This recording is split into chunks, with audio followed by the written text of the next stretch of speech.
Welcome, everybody, back to the Play by Play podcast. This is episode number 52, where today we'll be going over the recent acquisitions of Davante Adams and Amari Cooper to the NFC East, doing a full NFL Week 6 recap, and finally ending it off with a little bit of a Q&A, answering your guys' sports takes and questions that you guys gave me on social media. If you guys are watching this on YouTube, please feel free to subscribe, leave a like and a comment down below, and share with your friends. And if you have not already, please feel free to follow us on all social medias, that being TikTok, Instagram, and Twitter.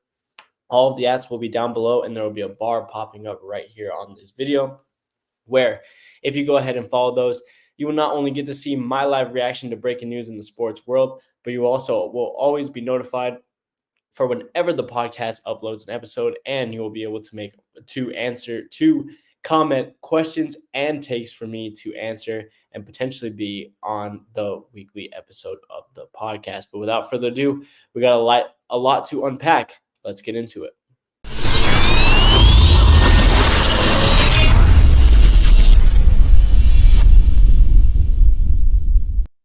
So, in the span of about a week, Aaron Rodgers has managed to fire his head coach in Robert Saleh and has now brought back his former wide receiver in Davante Adams from the Las Vegas Raiders. That is right. This morning, Davante Adams was traded to the New York Jets for a conditional third round pick that is believed to could potentially turn into a second round. I'm not sure what the rules or the parameters are around that pick and how it can change to a second, but at minimum, it is going to be a third round pick. A little bit of a bargain for the New York Jets, considering that the Raiders were looking for a second round pick and extra compensation. So they go out and they get the star receiver for a little bit less. And not only that, they recently just reconstructed his contract. So he is now on a 1 year deal with the team with 2 future voidable years. And contract this year will only be worth about $3.21 million. And this what came as a huge surprise and a huge turnaround following the New York Jets falling to the Buffalo Bills last night during Monday Night Football. And did this surprise me? No, it didn't. I didn't, like I mentioned in the previous episode, I didn't expect the Jets to look very different at all going into this week once they fire Robert Saleh and, of course, promoting Jeff Ulbrich to their interim head coach. And to be honest, it looked like the exact same team. The first quarter, there was a little bit of a spark. The running game looked a little bit boosted. The offensive line seemed like they were blocking a little bit better. But the final 3 quarters of the game, the Bills relatively controlled. The defense looked okay, but made a ton of mistakes. They missed 2 field goals on the day. They had 10-plus penalties totaling for over 100 yards lost. There were plenty of huge plays that were called back. It looked like the same sloppy and unprepared Jets that we've seen through the bulk of this season. Just to add on to that, it looked like the same New York Jets team that could not produce in the passing game. You get Aaron Rodgers for a reason, Hall of Fame quarterback, to improve your passing game over having guys such as Zach Wilson. But they continue to struggle, especially throwing the ball downfield. Aaron Rodgers right now is towards the bottom of the league as far as intended air passing yards. I believe he's averaging around 4.6 a game. So it is clear that they are designing these short plays for him, and they are having an inability to throw the ball down the field. And that was pretty apparent just looking at the fact that the final play of the game, with Aaron Rodgers throwing an interception to the opposing side, Mike Williams slipping and turning that turnover. But I do want to caution people, the ball did look underthrown. And that's what I really wanted to get at right now with this huge trade is this is a mess. And Aaron Rodgers continues to make it even more of a mess. Now, has Davante Adams improved you? Yes, of course. Is this going to give them more motivation? Is the passing game going to improve? Yes, of course. Could they still, even though we said that this was a humongous game for them, could they still go on to potentially win the division, or if not, still slide in and make the playoffs and be a tough team for one of the top teams to go up against in the wild card round? Of course they can. But the thing here is that the New York Jets, to begin with, the front office to begin with, had really no sense of how to run and how to construct an NFL roster. It was clearly apparent they have sucked for years. They have been one of, if not the most losing franchise over the past decade since they made the playoffs, I believe back in like 2011 with Mark Sanchez. They have been horrid. They have not done well at developing young talent, hence Zach Wilson not even being on the team anymore, despite being their number 3 overall pick and their predicted franchise quarterback. And because of that, because they are so clueless, because they are tired of losing, they now not only signed a Hall of Fame quarterback who has proven to be a cancer within the locker room, they are allowing him to run the show. And he is slowly running this into the ground. You want a comparison for it? Is the same thing that we see in the NBA with LeBron James. LeBron James picks the specific head coaches that he wants. He constructs the roster to how he wants it. He picks the exact same players to put in place to be built around him because he has solid relationships. He knows how those players play, and he knows that they will adapt to his play style. And Aaron Rodgers is doing no different. He knows that he had success in Green Bay. He knows that he could do really anything he wants behind the offensive coordinator of Nathaniel Hackett and having Davante Adams as his top receiver. He clearly did not have any respect whatsoever for Robert Saleh, and clearly there was some tension and beef there, hence the hug shove at the end of the Thursday night football game. So what did he do? He goes ahead and fires him. And the commentators made a really good point during the game last night, which was the fact of is that every single man on that offense, whether you're on the offensive line, whether you're a receiver, you're in the back in the backfield, they have to earn the trust and respect of their quarterback in Aaron Rodgers. And it has been clear throughout the season that guys such as Garrett Wilson have done that. One guy that hadn't done that yet was Mike Williams, and he had one very bad drop towards the end of the game, and then of course the apparent slip that I would more blame on Aaron Rodgers for the underthrow, but turned into the game ending off of a bad interception. And what do you know? 12 hours later, Aaron Rodgers goes ahead and virtually replaces Mike Williams. Mike Williams is not going to be a top two wide receiver on this team anymore. It's definitely going to be Davante Adams and Garrett Wilson playing next to them. He just about by half decreases Mike Williams' playing time and his impact on the field because of the mistake that he made. And he brought in the guy that he knows will run the routes that he wants to run, will be very familiar with his cadences, with the way that he adjusts, with the way that he audibles, with the way that he configures routes. He knows that Davante Adams will play his game, and that is the only reason for this move. Sure, the Jets were a rumored team for this, but from my recollection, they were never really a top player. They were never somebody that was really looked at, or somebody that a lot of people believed would give up value for Davante Adams at 30, 31 years old with a massive, massive contract. But you don't earn the quarterback's respect when you make mistakes during the game, even though some of it may have been on his wrongdoing. And when you are one of, if not the worst front offices in the league, who don't understand how to run a front office, who do not understand how to build up a team and just give the power to your Hall of Fame quarterback, these are the things that are going to happen. And the funny thing about it is Buffalo did not have a good game whatsoever last night. They played terrible as well. They had 10 plus penalties. They had turnovers. They had two missed field goals, I believe, as well. Just talking about that game as a whole, because we're getting into this recap, they had Josh Allen on skates last night. Sure, the receiving core looked a little bit better, and we're going to go into that with the trade of Amari Cooper in a second. The receiving core did produce a lot more, but Josh Allen was on the run virtually the entire night, rolling out of the pocket. He had pressure in his face pretty much the entire game. And because of that, it put some of the receivers in pretty sticky situations and not the best positions to really succeed with him really just being distracted and having to roll out and rely on his leg game. And the key for Buffalo there is they cannot continue to do that. When you face a team like New York, who is in this position to where they're coming off of a long week, but have an interim head coach, the team is changing around, new scheme and whatsoever, you can accomplish that. But once again, like we've talked about, when you face Detroit, when you face Baltimore, when you face Kansas City, when you face those type of teams with solid pass rush, they are going to get to Buffalo quickly. They are going to give them some issues. And with their improved secondary, especially in Kansas City, that is going to be a problem for Buffalo to get past. So the passing game has looked improved. They have not had as big of a hole as we originally thought with their lack of talent at receiver. I love Keon Coleman, the rookie, coming out of the draft last year. Khalil Shakir has actually been producing a lot more than I thought he would. Obviously, you add in Amari Cooper, who will transition into next. But you need to be able to give Josh Allen protection for him to be able to throw it down the field. both Josh Allen and Aaron Rodgers, and this is an issue for both of them, are at the bottom of the league as well when it comes to the amount of time that they have to throw. I believe that Aaron Rodgers has like 2.3 seconds to throw, which compared to the top of the league, I mean, you're looking at guys having 3.5, 4.5 seconds to get ready to throw the ball. So it is clear that both teams have a huge, huge weakness on that offensive line.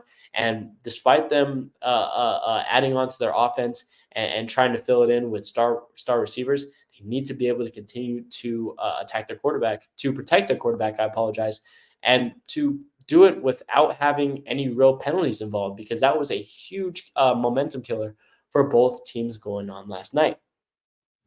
So transitioning into Buffalo and their trade for Amari Cooper, they looked at the Jets and they said they went ahead and got a receiver. We're lacking at receiver as well. We might as well go out and get one as well. And it was very, very surprising. Like I said, especially when you add into the fact that they had a pretty solid production from their receivers last night and over the past couple of weeks. So they go ahead, they receive Amari Cooper from the Cleveland Browns. They grab a 2025 sixth-round pick, and they also had to trade over a 2025 third-round pick and a 2026 seventh-round pick, which is really interesting to see that both Amari Cooper and Davante Adams firstly went for the same price tag. I mean, we talked about the Jets got a little bit of a bargain, a little bit of a steal. Now on this side, I think the Browns got a little bit of a steal. The gap between Amari Cooper and Davante Adams, there's a gap there. There's a pretty big skill gap, especially when you lean into the fact that Amari Cooper has had injury issues in the past, to the fact that this is now his third time being traded. So it is clearly, whether it is a production issue for him, whether it is maybe a relationship between him and the front office, a relationship between him and the coaching staff, there's something there. There's something there. And the Browns are right for trading him, because just 6 games in, he only has 250 yards on the season, only caught 2 touchdowns. His previous game in September against the Cowboys, he had 16 yards. Then he follows it up in week 2 against the Jags with 11 yards. He comes back against the Giants with 86, but we know the talent the Giants have. And then throughout this, he's been averaging around 40 to 50 yards receiving for the past 3 games. So it is clear that the production has fell off, and the Browns are trying to go into a different direction. And with them falling to 1-5 now on the season, it is clear that they want to go a different direction. But for them, I didn't think that this was going to be the man that they were going to trade. I think it should be Deshaun Watson. I still believe that he is the source of his problem. He does not look like the same quarterback that he was when he led the Texans into a wild card playoff round back 3 or 4 years ago. Right? He has looked awful. He doesn't have any sense of the pocket. He's getting sacked continuously. His throws, there's really not any great accuracy when it comes to his throws. He holds a 76.6 quarterback rating. His completion, apologize, trying to look for it here. Do not see it. Completion percentage is at 61.3%, which is the second lowest in his career so far, following his first season in Cleveland, where he came back later into the season at 58.2%. So it is clear that he is lagging behind. It is clear that he had a drop off, and it is clear that he needs to be the one that is going to be traded if he is going to fix this. I understand right now that quarterback is a really difficult position to fix, but when you feed into the fact that the way that your team is going, that you're likely to have a top 5 pick in this year's draft, with guys such as Carson Beck and Shador Sanders on the board, and plenty of other quarterbacks that haven't even come to the limelight whose draft stock is need to explode. Quinn Ewers from Texas. When you consider the talent that is coming up in this following draft, it may not be a bad idea, if you continue to lose the next 1 or 2 games, to go to the trade deadline, trade your starting quarterback. I'm not sure who's going to want him, but even if you could get a 6th, 7th round pick for him, just trade him off, then go out and get your guy in the draft. That could work, because you still have some talent with guys such as Jerome Ford, Nick Chubb in the backfield. You just trade for Jerry Jeudy on the outside. So you do have some pretty solid weapons that you can look to develop. But with a guy that has fallen off this much in Deshaun Watson, I'm not sure how much more he's going to improve. And to be completely honest, I'm not sure if he can win you really any games relatively in this season. As far as the Bills, not really talking much for them. Like I said, did they probably give up too much? In my opinion, they did. A 3rd-round pick, in my opinion, is way too much for Amari Cooper. But when you see the fact that they were in desperate need for a number 1 wide receiver, You add that on, you can slide Keon Coleman as more of a deep threat. That number two, Khalil Shakur now slides into a slot, which I think with his speed is where he fares pretty well. You can now extend the ball down the field a lot more. You can play into that medium pass game if you need to. They're just going to have to work on giving Josh protection. But if he can go through it, if they can go through with that, they can protect him a lot better. He has some weapons between Coleman, between James Cook, who's slated to come back, between Amari Cooper now, Khalil Shakur. They have some weapons on this, and it is a team that once again has reloaded the gun and now is looking to fire and propel themselves back into that playoff picture.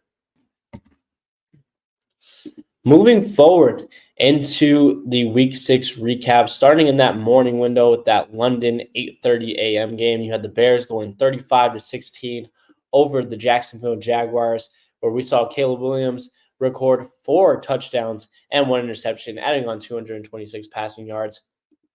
Meanwhile, Trevor Lawrence still struggling a little bit, going 23 for 35, 2 touchdowns, 1 interception. The Bears, let me tell you, the Bears looked absolutely dangerous in this game, in this morning window. And I understand that it was the Jacksonville Jaguars, the 32nd team against the pass offense in the NFL. I understand that it's the Jacksonville Jaguars, where you have a quarterback in Trevor Lawrence who is pretty turnover savvy, who has been having some struggles and is still going through a very, very big time dry spell.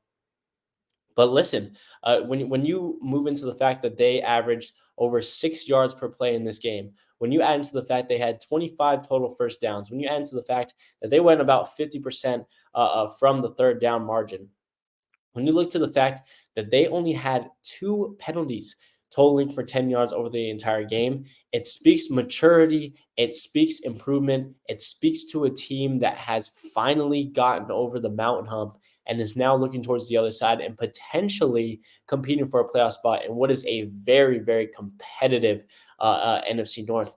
And as for Caleb Williams, he looked incredible. Some of the throws that he was making, like I said, you want to use that word mature, they were mature throws. They were NFL pro throws. He was fitting some throws in between two defenders. I go back to that throw that I believe, I could be wrong, was to Keenan Allen, throwing over his right back shoulder in between 2 defenders, getting through a gap that was about this wide and feeding it to him. It was absolutely terrific. The way that he was audibling at the line, that he was able to roll out of the pocket to bring people back to the line and hitting guys such as Cole Kmet, who then turned them into big plays and further on into touchdowns. When you add into the fact that they also had DeAndre Swift going for 91 yards, so they had him included into the game plan in a place where he was producing. We talked about it so many times, and I will say it so many times throughout this episode again.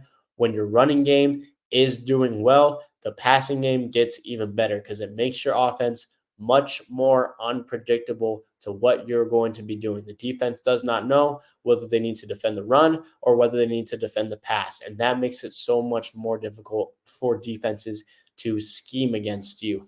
As for the Jaguars on the opposing side, it was just the opposite. The running game suffered a lot. This offensive line does not look great when it comes to the run blocking game. And to be honest, the receivers didn't do a lot either. I understand that Gabe Davis went on for 45 yards and 2 touchdowns, but the man was supposed to come into Jacksonville and be a deep threat for this team. And he was dropping some really easy catches in that game, one of which was a touchdown right in the end zone that went straight through his hands.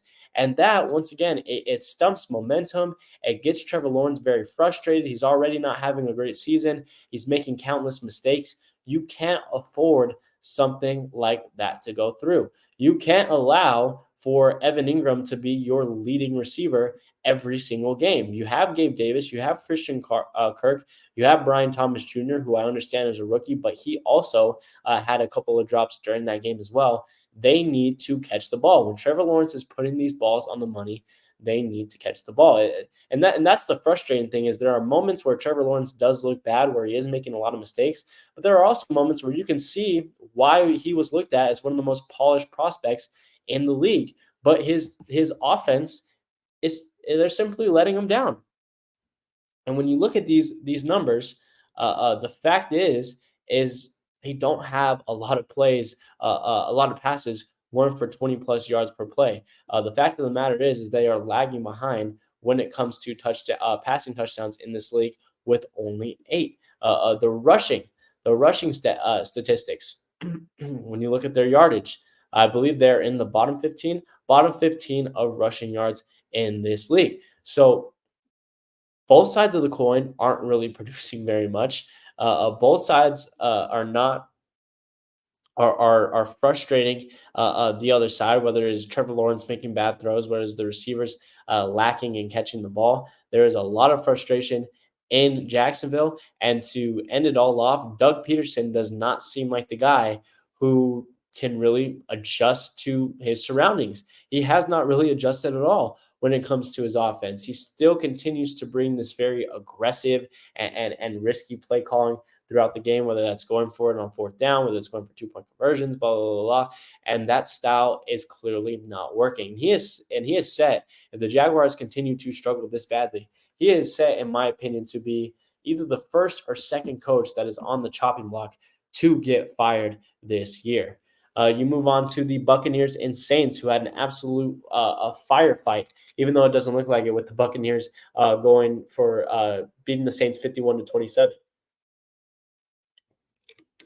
You had the debut of rookie quarterback Spencer Rattler filling in for Derek Carr. And to be honest, he didn't look terrible for what was on his plate, for what he needed to accomplish, for a guy that was asked to throw for 40 attempts in his debut.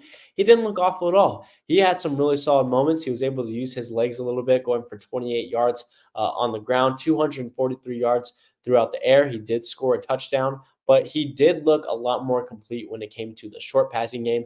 It was a lot more of that medium to deep where he kind of had some issues rolling out. He had some accuracy problems, and of course, throwing 2 interceptions to what is a pretty solid Tampa Bay Buccaneers offense. But on the other side, Baker Mayfield, 325 yards passing, 4 touchdowns on the day. Again, he did have a lot of mistakes as well, going for 3 interceptions. But the surprise of the day had to be the 2 virtually unknown running backs that the Bucks plugged in, and that was rookie Sean Tucker, and that was also Bucky Irving, who combined for 217 rushing yards and added on 2 touchdowns for that day. And they really came in clutch, seeing as Mike Evans did go down a little bit early. When you put into the fact that he went down early with a injury, that was great. That was a really, really surprising. Now, some holes, they definitely need to work on their pass rush. Spencer Rattler had a lot of time in that pocket, and because of that, some of his biggest throws came when those plays were able to develop, such as the 14-yard completion to Bob Means. You had the 41-yard completion throughout the game to Foster Murrow. They did a lot better when they were looking to fluster the rookie quarterback in Spencer Rattler. That is where they did well, is when that pass rush gets in. And that's when they've been playing their best, is when the pass rush is able to overwhelm quarterbacks and force them into mistakes. So that is something that they need to improve on defensively, is simply just moving quarterbacks into more mistakes through their pressure. Then you had another very surprising contest in my eyes, which was the Washington Commanders against the Baltimore Ravens.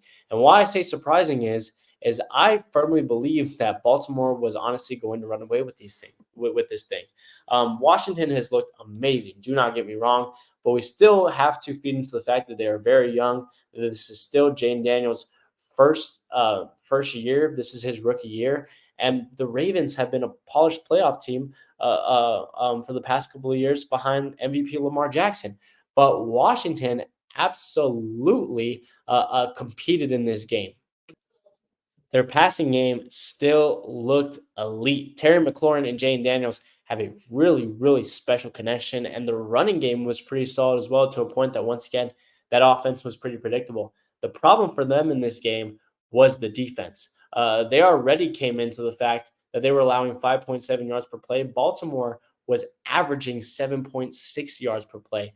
And when you factor in those two together, when you look at the fact that the pass coverage has pretty much been Washington's biggest issue throughout the entire season, you had Baltimore going for huge plays down the field, averaging 484 yards overall for the entire game. The pass coverage was terrible. The rushing defense was terrible. Their inability to get pressure on Lamar and make him uncomfortable, moving him outside. And when you feed it to the fact that tight end Mark Andrews finally bounced back and having 66 yards off of 3 catches and a touchdown, that is where their huge weakness is. Do they still have the big potential to be another sneaky playoff team and potentially even top the division with how weak Philadelphia has been looking? Of course. But the passing coverage is going to be a very huge issue for them, and they're going to have to cover that up if they go up against tough passing offenses such as San Francisco, such as Detroit, and those teams there. Next up, we have the Packers winning over the Arizona Cardinals.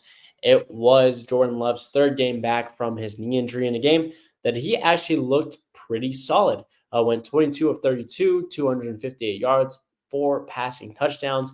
He looked the best that he has since returning from injury, but a huge, huge help from the return of Romeo Dobbs. Coming off of his suspension, he absolutely exploded with a pair of touchdowns, and it was clear that Jordan Love was very happy to have his guy back and into that position. As for Arizona, a lot is going wrong with their offense. They went 3-and-out on 3 of their first 4 drives. They had a lot of difficulty converting on a third down. They obviously had three turnovers for the entire game in some pretty crucial situations as well, in some red zone situations, and some critical third down situations. They actually threw 2 of their picks at the Packers' 39 and 18 yard lines, and they also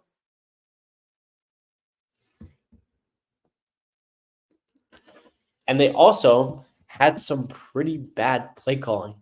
They opted to pass up easy options, such as going for the end zone on 3rd and 6 instead of trying to get the third down, which then turned them into settling for a field goal. So if they want to continue to be successful, I know that this season is kind of going downhill for them. They need to have better production offensively, and they need to do a better job at converting on these third downs, because going 3-and-out, it's a huge, huge momentum killer. It is a something that doesn't allow them to progress throughout the game when your offense isn't on the field for a lot of the time. When you're getting crushed in possession, it is very, very difficult for your offense to build connections, to build confidence, and to go move forward. And with Marvin Harrison Jr. going down with a concussion, that is a huge blow for them going forward, and something that somebody else is going to have to step up with. And hopefully, it will be star tight end Trey McBride, who will now be looked at as the main guy for their offense. Next, moving on to the Philadelphia Eagles squeaking it out against the 1-4 Cleveland Browns. What do we have to say about this? The Eagles looked exactly the same. They are still the only team to have not scored in the first quarter this season. The offense continues to fall short of its potential. And even with both A.J. Brown and Davante Smith coming back, despite A.J. Brown having some pretty big plays in the passing game down the field, and Jalen Hurts throwing it down, this offense still continues to run flat, and I'm not sure why. Saquon's production has gone down a little bit. The offensive line hasn't looked great around Jalen Hurts, and because of that, he's not really throwing the ball very well. And they look okay. They look like an okay team, but not a team that we would be looked at as a Super Bowl championship team. When you're stirring it out against the 1-4 Browns, when you're allowing an average, below average offense in the Cleveland Browns to go ahead and put up 20, 23 points on you, that is a huge issue. And to top it all off, and I'm going to go into this a little bit later, Nick Sirianni, to go at the end of the game yelling at your fans, to go out at the end of the game saying that you were trying to prove a point that you're back and you're a different team and you have a shaved head now.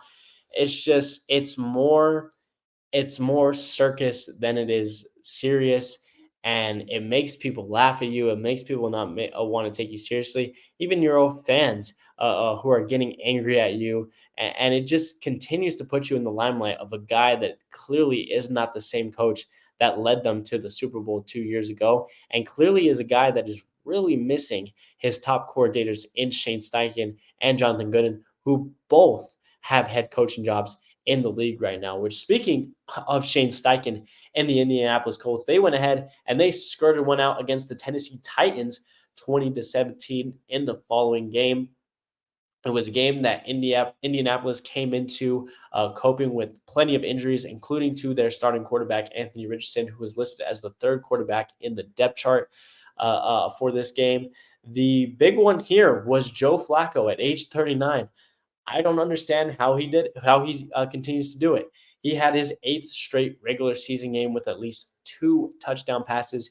He had a really solid connection with Michael Pittman Jr. despite Pittman coming back with a fearing back injury, which we're unsure right now what that's really going to look like for him. Could he potentially be on injury reserve, despite having Ryan Kelly, Kenny Moore second coming back straight off of injury? They were dealing with a lot of injuries, but the veteranship in Joe Flacco was really the one who was able to put this together.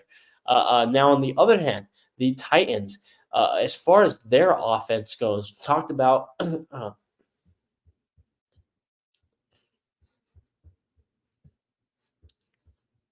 as far as the Titans, as far as what they're talking about, we talked about Philly and their inability to continue to improve their offense and get them up to the top potential.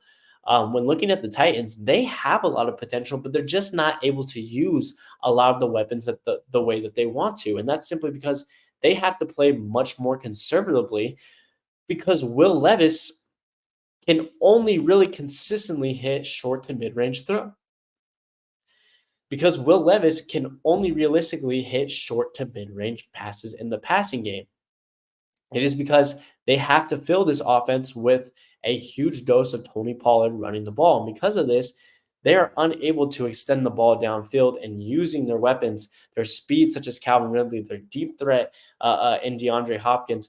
They are unable to really tap into their full potential of this offense. They are super, super conservative, having multiple three and outs throughout the game. They're having a really difficult time moving the ball. And I think it all comes down to Will Levis. And I think for Will Levis, the thing here is he's Drew Lock. That this is a guy that is very, very comparable to Drew Lock. It is a guy that is going to break out early right away, that shows some ability to make some huge plays, whether it is down the field, whether it is consistency wise. But then he will go on a lull of 4, 5, 6 terrible games, trying to do too much, making very bad decisions. Because of this, the offense is going to have to adjust. He's going to explode for another big game following that just to keep fans, the front office interested in him and believing that he can still do it. But then he's going to go into a cold spell. And I think that's what we're seeing with him is he's just going through this roller coaster of performances, up, down, up, down, up, down. He is going through a transition where his new coach, Brian Callahan, clearly doesn't trust him a lot. He blatantly called him out in the post-game press conference saying that when you can't really pass the ball, it derails you. When you have a quarterback that is unable to pass the ball, it derails you. That is a huge, huge deal. So for Tennessee to advance this, for them to use their weapons the way that they want to, they are going to have to find another way to just extend the ball downfield, not use such a conservative offense, use their passing game just as much as they have been using their running game, and extending the ball using their pass game. And whether that's Brian Callahan instilling more confidence into Will Levis, whether that's Will Levis maybe not being your starting quarterback, they need to figure it out quick because this is a team that has a really solid offense and they are just falling flat. Next up, you have the Patriots versus the Texans and the debut game for number 3 overall pick, rookie Drake May. And I can't lie, I was very, very nervous about this. I did not believe that this was the right game, the right matchup to put Drake May in this position. They're going up against one of the best defensive coordinators in D'Amico Ryans, who has led a very solid Texans defense, both in the pass rush and pass coverage game. And you're putting Drake May into a position where he obviously doesn't have a lot of weapons and he obviously does not have a great offensive line. And that was a huge, huge mismatch for them. Drake May was just getting pummeled almost every single play. He had pressure in his face. His offensive tackles are absolutely putrid. He did, however, what impressed me most about it is he was still able to make some pretty big plays, some pretty impressive plays, especially down the field. He had a 40-yard touchdown pass to Kayshon Butte.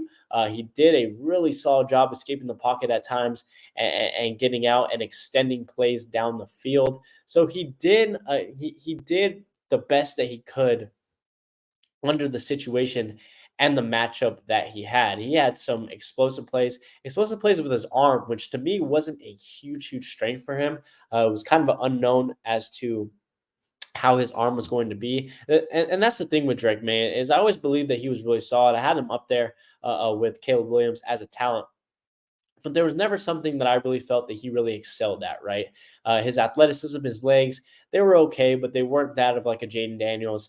His accuracy, it was okay. It was a little bit inconsistent. It wasn't on the level of maybe such as a Bo Nix. His arm was pretty solid, wasn't on the level of maybe a Michael Penix or Caleb Williams in the same draft class. So he was very talented. He was very well rounded, but there was nothing that really stuck out. But in this game, I thought that he did a really solid job just lighting a spark for this offense, showing, open up plays wider for some talented receivers such as Butte and Jalen Polk. He used his arm very well, and he was able to actually escape the pocket, which he needs to do. He needed to do almost every single play because of that offensive line was so bad. But I think for him, what's going to happen moving forward is he just cannot be defeated. This is a really terrible situation. He's going to always have pressure in his face this season if they continue to start him. He's going to continue to have very bad weapons for the stretch of the season. So what he needs to do is he needs to continue to be a positive spark within this offense. He needs to continue to make out plays when they are dead. And he just needs to simply continue to improve each and every single week. It's not going to be about the wins and losses for New England at this point. It's not going to be of what the margins are, whether they lose by 10, whether they lose by 30. For it is going to be, can Drake May continue to be the bright spot in the center of this offense? Because that was one of the problems with Jacoby Brissett, was that the offense was just very flat. There wasn't a lot going on. There wasn't a lot of ability to toss the ball down the field.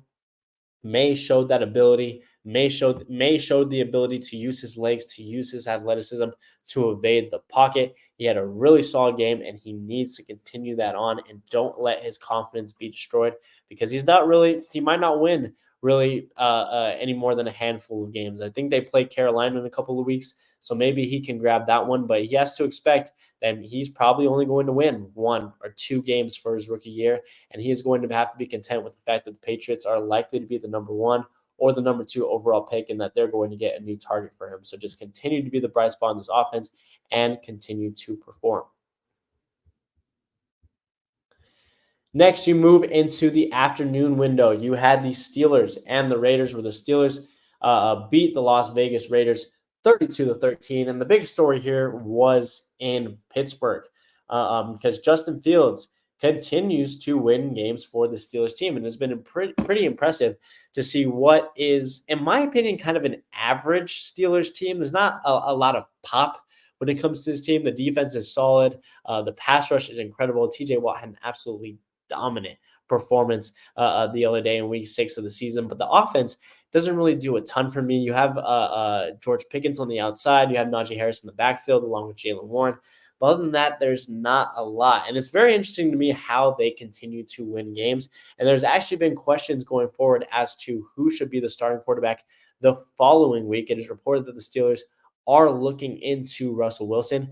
Is that going to change much? Are you going to get a lot more production when it comes to the passing game? Because Fields has been doing a lot more of his work in the running game. I believe he has 4 rushing touchdowns on the season. But the big story here for Justin Fields is the fact that he continues to just not really improve. We're about halfway through this season now, and he is on pace to slightly outperform himself in terms of passing yards for 2023. And when you look at the numbers, in his rookie year, he went for 1,870 yards. He then marginally improved to 2,200. He then marginally improves again to 2,500. Now he looks to be on pace for around 2,700 yards. And his touchdown interception ratio, it's solid, but he's not doing a lot of that work within the passing game. The passer rating is as high as it has been throughout his career. But again, through 8 weeks, that could definitely come down and just become a marginal improvement. And the point for the Steelers trading for Justin Fields was the fact that he was going to be the future, that Russell Wilson was going to be able to come in and just be the stability, be the leader, be the veteran, be the teacher for Justin Fields. And Justin Fields was going to be able to come behind him in a year or two and show a lot of the improvements that he's made. But he has not had that opportunity. He was plugged in week one to have to start for this team after Russell got injured, and he hasn't had any of that real opportunity to really learn behind him. And because of that, he looks like the same Justin Fields that he did with the Chicago Bears, a guy who sure can have some flashy plays, does a lot of great work on his legs, but in the passing game is pretty average and is a guy that doesn't see a lot of improvement going forward in his career. Again, does Russell Wilson really help that? Is he going to come in and be able to light a spark and throw for 3 touchdowns in his debut? At the state of what he is, with the uncertainty of how he's going to look again, under a new head coach of Mike Tomlin, with another pretty subpar offense, with a lack of the offensive line, with a lack of weapons. I mean, probably not. Maybe Fields is your best option because of his mobility to be able to get out of those sticky situations, but I don't see that changing much. So they're kind of stuck in a position where you have a guy who is not going to improve at all because he's older, but may offer you some more stability in the pass game, or a guy that sparks in the rushing game, but that's not really your sole purpose for having him at quarterback. And is also a guy that is not really going to improve. So they're just in a really, really tough spot. As for the Las Vegas Raiders, to put it simply, they need a quarterback. We've gone over this for the past couple of weeks. When you have Aiden O'Connell, when you have Gardner Minshew, the offense is just not going to explode. And now they were already without Davante Adams and Jacoby Myers. Now they're going to be out with Davante Adams for the rest of the year because obviously they traded him. You just can't get anything done with Gardner Minshew, who threw 6 turnovers in his first 5 starts, and now Aiden O'Connell, who has had zero real spark or any type of effect on the offense. So if you want the offense to explode, they're going to need to look towards next season and potentially draft them a quarterback or sign a veteran quarterback, because the offense is just struggling and it simply comes down to the quarterback position. Then you move on to the LA Chargers and the Denver Broncos. Going to be diving into the Denver Broncos a lot more, seeing as I am a Broncos fan. And to put it simply, this was disappointing. This was disappointing as a Broncos fan to look at this, seeing as we are coming off of 3 straight wins, seeing as we have been seeing an improvement from the offense each and every single week. And this week was a huge struggle. It was a very, very slow start with this offense. Bo Nix was intercepted on his first pass from the line of scrimmage, which put that in. And when you put into perspective that then Pastor Tang comes in, he gets hurt. He's out with a concussion. He's likely to be out for at least the next 2 to 4 weeks, likely with this concussion. I wouldn't see him likely starting this week on a short week going and traveling to New Orleans. So he's likely to be out. It sucked the air out of the entire stadium. It sucked the air out of this Broncos offense, and they just completely fell flat. Now, granted, they did have some really solid moments, especially down the stretch, able to answer what I believe was 16 unanswered points to try and come back and lead it down to an onside kick. But this should not be happening at week 6 and week 7. And I think what we saw was Bo Nix going into a game once again very overwhelmed, because going up against the Chargers, he faced not only a really solid secondary, but his first real pure zone secondary. And it just completely threw him for a loop. I can't tell you how many times watching the game where we saw he was looking for openings. He would see a small opening. He would pull his hand back, ready to let it launch. Then that closed up because the Chargers were just able to cover so much ground with their zone. He brings the ball down. He has to evade a sack, roll out of the pocket. He brings his hand back to look for an opening. It's not there. And so he either gets sacked, or he throws the ball away, or he runs for 1 or 2 yards.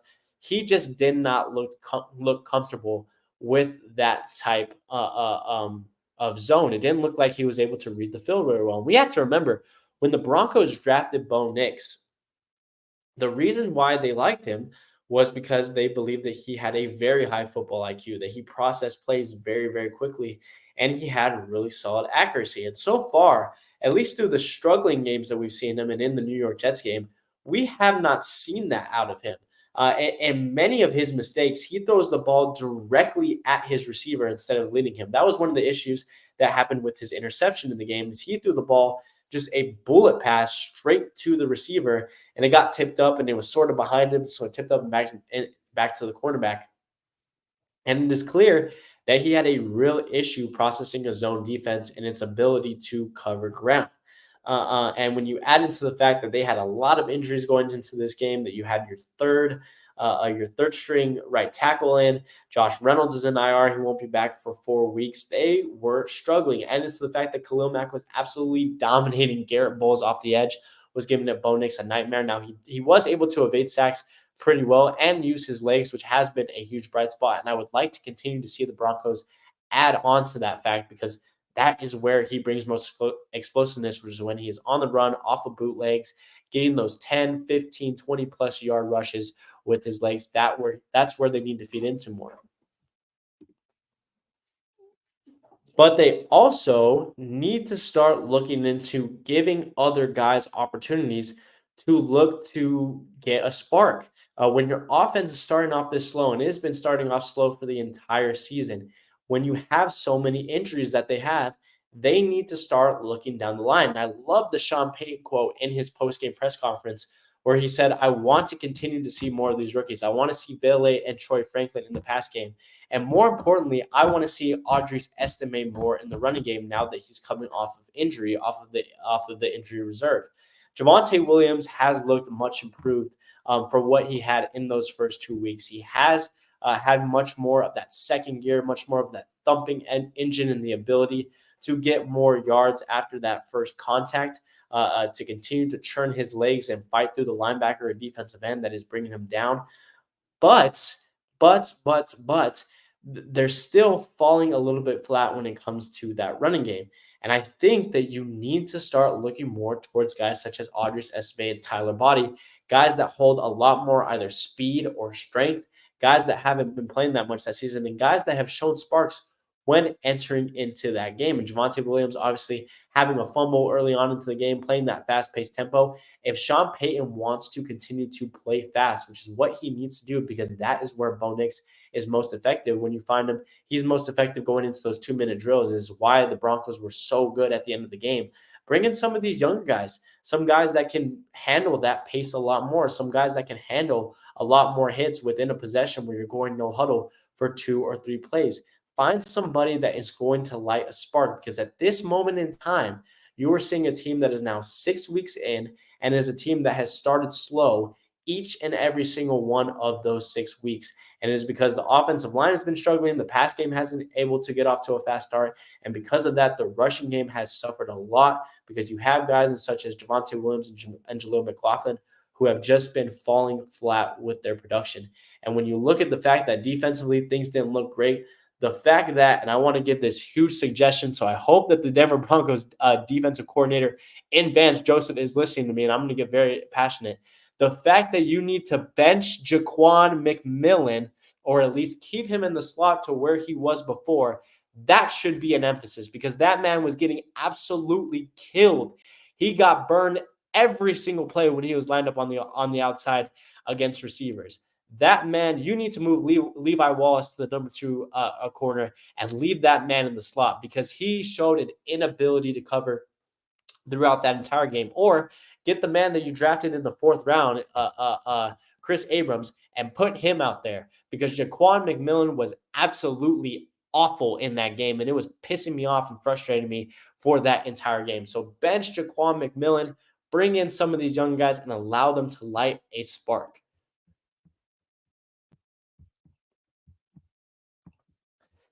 And finally, the last 2 games of Sunday, both that there isn't a huge explanation for either. Just starting in Detroit versus Dallas. Detroit absolutely kills them, kills Dallas. Really, the big thing here was, unfortunately, Aiden Hutchinson carting off the field with a broken left tibia. My prayers and my best wishes go out to him, the Detroit Lions, and the Hutchinson family, because he was on pace for an incredible, for likely a historic pass rushing season for him. And I hope that he comes back the way that he is, because he is such a talented young player and really feeds into this Lions defense. I apologize. But as for Dallas, I mean, the offense just couldn't get off to a great start once again. The defense looked horrid. The best players on that defense came up short, failed time and time again. Michael Parsons looked flat. DeMarcus Lawrence, Eric Kendricks, they all looked flat. Trayvon Diggs in the secondary, they all looked flat. This is just a Cowboys team that at this point does not look motivated whatsoever.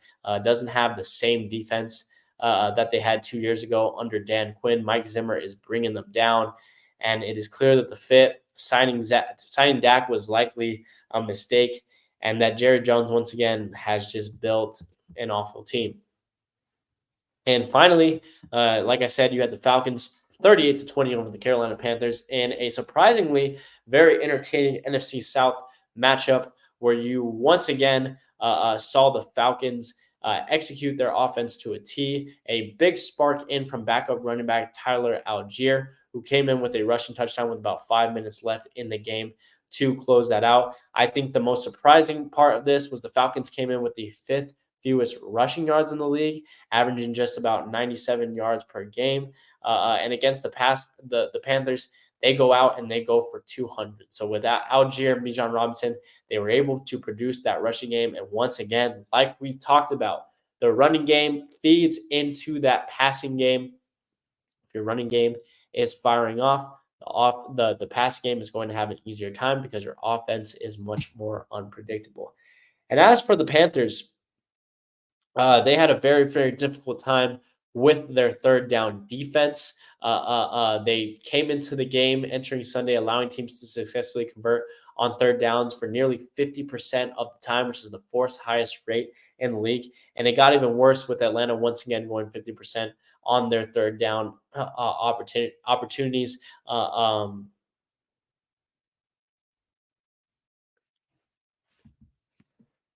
But I guess a bright spot for Carolina was the fact that Chuba Hubbard exploded in this game. And he has been having a very, very impressive 2 to 3 game stretch. And look for him to potentially be a running back that is in trade deadline discussions for a team that could possibly use a running back to push them forward. Maybe the San Francisco 49ers, that they don't believe a lot in a guy such as Jordan Mason to propel them across. Maybe the Denver Broncos, who need some running game help, maybe they could trade for Chuba Hubbard. Just a team that is prioritizing a running back because his value has skyrocketed. With them having second round pick Jonathan Brooks, with them having Miles Sanders under contract, they could definitely use some of the value that Chuba Hubbard could bring in maybe a fourth or fifth round pick into that, getting a mid round pick and getting another young guy. And finally, I want to introduce a new segment, which is a Q&A segment where you guys send me your either questions or sport takes via my social media, and I will take some time out of each podcast episode to answer them. So once again, go ahead and follow all those social medias if you want to be featured on the podcast. And if any takes are left, I will answer them on my TikTok if there are any left over. But let's hop into a couple of these, starting with the first one with Roman's comment. He comments, Wemby is going to be a top 10 player by the end of his career. I know this is one of my friends. He is very, very high on Victor Wembanyama and the trajectory that he is going at. And I don't see why not. I don't see why this is a bad take. Of course, it is super, super early.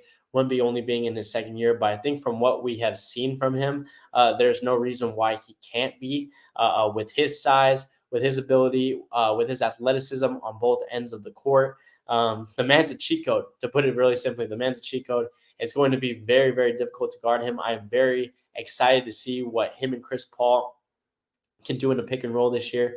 It is going to be very, very special. I think my only question for Wemby is, will he stay in San Antonio? How is that going to look like years down the line? And how will San Antonio continue to build around them? Because they're doing a pretty solid job getting him some help with the rookie Stephon Castle. They obviously got Chris Paul. They got Harrison Barnes. They already have Keldon Johnson, Jeremy Shohan on the roster. But if he can continue to have the right amount of talent around him, there is no reason why I don't see him becoming 3-4-time MVP, having a handful of championships, 5 or 6, being the best player in the world, and dominating for the next 10, 15 years.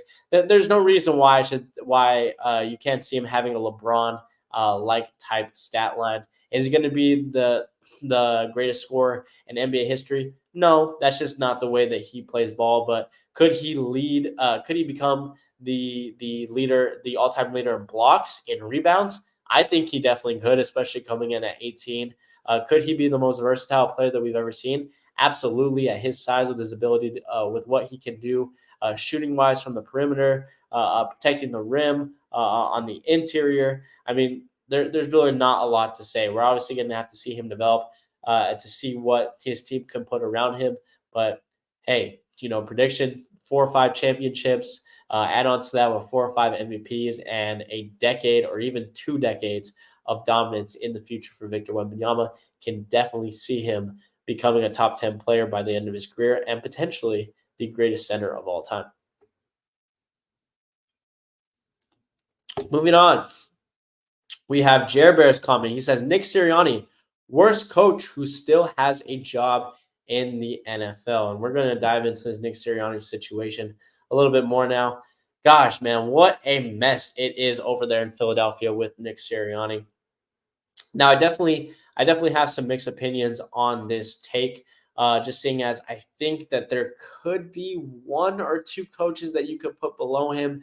I think that Mike McCarthy has done absolutely nothing in Dallas.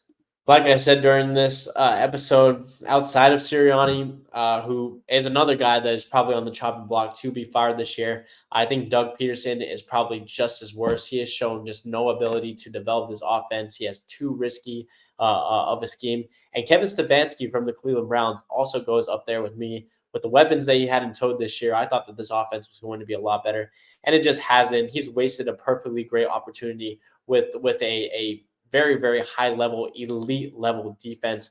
But Sirianni, man, it's clear that his scheme doesn't work. His ability to pretty much just be a game manager and a player connections coach and leaving it onto his coordinators. And maybe this speaks more towards his coordinators than it does to him.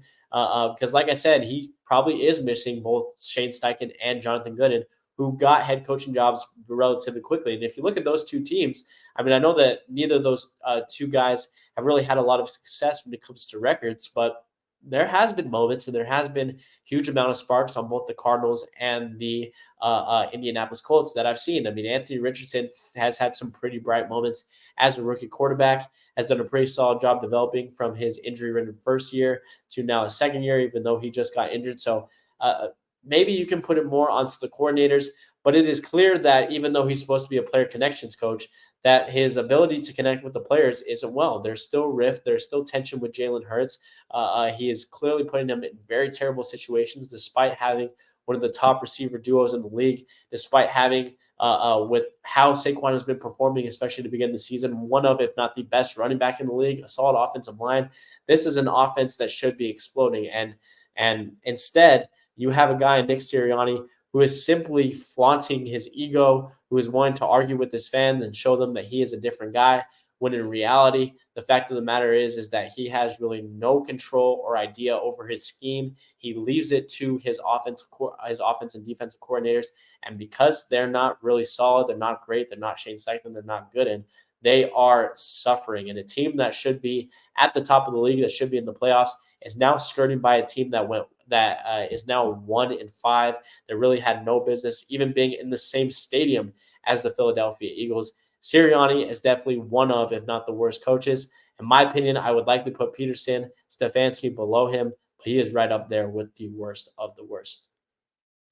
Coming up next, we have Quan's take or comment saying, UGA, University of Georgia football, will miss the playoffs this season. I think they lose to Texas, lose to a desperate Ole Miss team, and I don't know if they get in with 3 losses. Now, this is going to be really interesting, just seeing based off of how the college football playoff format is going to work as far as 12 teams, because we are very unsure about really how many losses you can have to truly get into it. Normally, with the 4-team college football playoff, you can only afford 1. Maybe sometimes you could sneak in with 2 losses, but really the top teams are only losing once per year that sneak into those playoffs. But now that you have 12, there could be an opportunity for maybe a 2, 3, potentially even 4-loss team to maybe sneak in. But as for UGA, they have a lot of difficulty ahead of them. And I was looking into this, and I want to break this down for you. When it comes to defense, guys, when it comes to defense and having a poor defense, especially in college, it is very difficult to win games. I know you're going to say, duh. Like, of course, if you have a bad defense, your team is going to be bad. But what I mean by this is What we have to understand is in college, a lot more mistakes are made. Players are virtually high school players trying to learn the game at an elite level with coaches that have not coached at the elitist level. There's a reason why so many college coaches have failed at the NFL level. And that is simply because the speed is a lot different. Players at the NFL level recognize plays a lot quicker than at the college level. Players at the college level make much more mistakes because of this. They mistake passes for runs, vice versa. They slip up a lot more. They create a lot more penalties and such and that. And with Georgia, that's just what's going on. The defense just simply isn't good enough, and the offense isn't well rounded enough to really pick up for that slack. The offensive line is terrible. Carson Beck is getting pressure nearly every single play from line of scrimmage, and he's not able to get it out to his top weapons. And the reason why this is important is because Georgia has a tough schedule ahead of them. You talked about Texas on the 19th this coming week. That's a loss with the difficulty that they've had in pass coverage, with their difficulty to rush the quarterback and stop the run. Texas's offense is going to steamroll them. So boom, they're at 3 losses. Then they play Florida, a tough Florida team that has played some tough teams this season. Is that going to be a loss? I don't personally believe so, but we've seen crazier things, right? We saw Vanderbilt beat Alabama. That could definitely happen. You talked about Ole Miss here, who has a really solid rushing defense, who has a really great quarterback in Jackson Dart that could piece you up in the passing game. That could definitely be a loss. But even more importantly to me, and this is the game you mentioned Ole Miss, and for the sake of this argument, I'm going to have them beat both Florida and Ole Miss.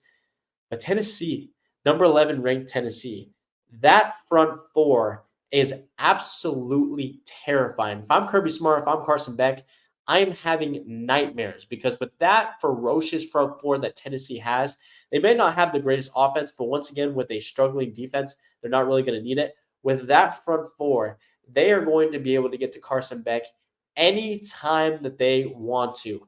They are going to have a chokehold on that Georgia offensive line, and it is going to force Carson Beck into some serious mistakes. And then to end it off, you have UMass and Georgia Tech. No reason why you shouldn't win both of those games. But this is important because when looking at the standings as of right now, they're not in a great spot, especially if they drop 2 or 3 games. Texas is undefeated. Oregon is undefeated. Penn State is undefeated. Ohio State is 5-1. In my opinion, it's either going to be them or Oregon, who just played in a very entertaining matchup for that Big Ten championship. Either one is going to win. You could sneak in Penn State, but I like these two teams a little bit better. So those 3 teams are likely to make it in. Miami right now is undefeated. They're rated number 6. Alabama, despite dropping a game to Vanderbilt, is still ranked at number 7 and has a win over Georgia.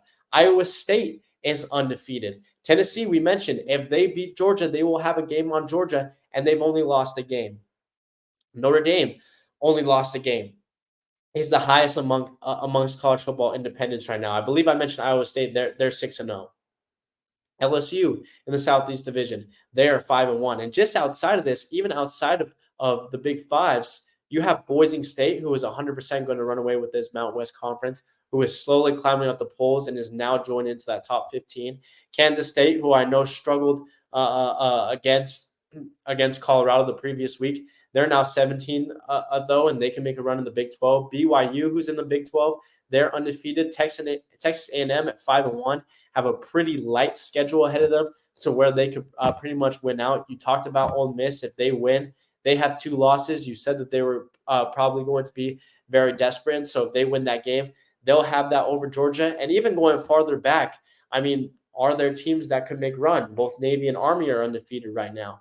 You have Michigan, who's in the Big Ten. I understand that they have 2 losses, that they haven't looked well at all, but can they win out and possibly sneak back in? You have Vanderbilt, who just is coming off of the upset against Alabama, who's ranked number 26 in the country, could climb in to the top 25 polls, and if they beat a couple more high competitors, could potentially sneak in. So for me with Georgia, especially if they drop these 2 or 3 games, there's just not much of a path with them with how much talent and what the records are in each and every single one of these teams.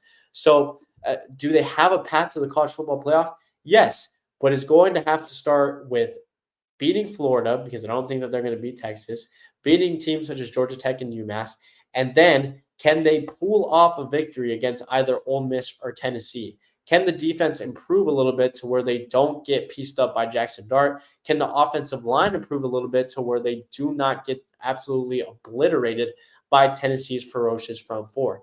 Can they make improvements in there and adjustments that are going to be able to line them up against these top teams and make it even believable if they do make the college football playoff that they can continue to that they can compete with teams in the top of the country. In my opinion, it is a tough road ahead. I agree with you. I think that there is a huge possibility that they get 3, potentially 4 losses and they miss the college football playoff this year.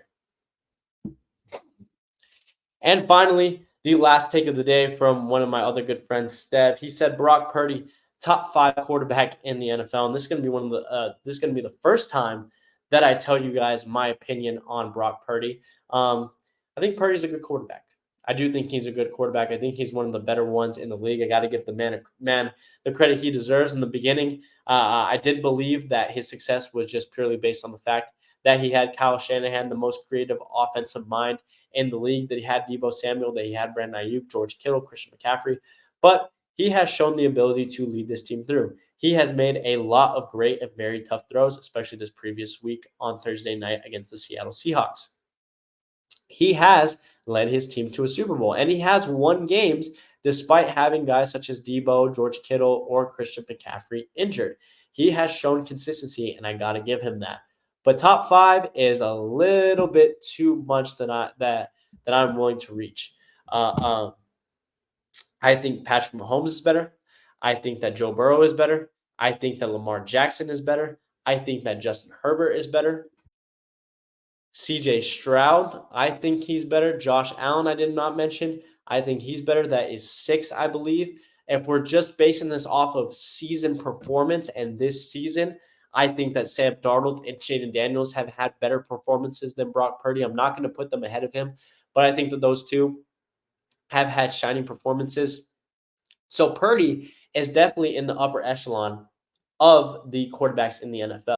But me personally, top 5 is just a little bit too much of a reach. I would give him top 10. It'd probably be at the end of top 10, likely at 7, 8, 9, 10. But he has definitely proven, he has definitely earned his keep within this league. And he will 100%, in my opinion, go down as the biggest draft steal in NFL history if he can lead the 49ers to a Super Bowl victory.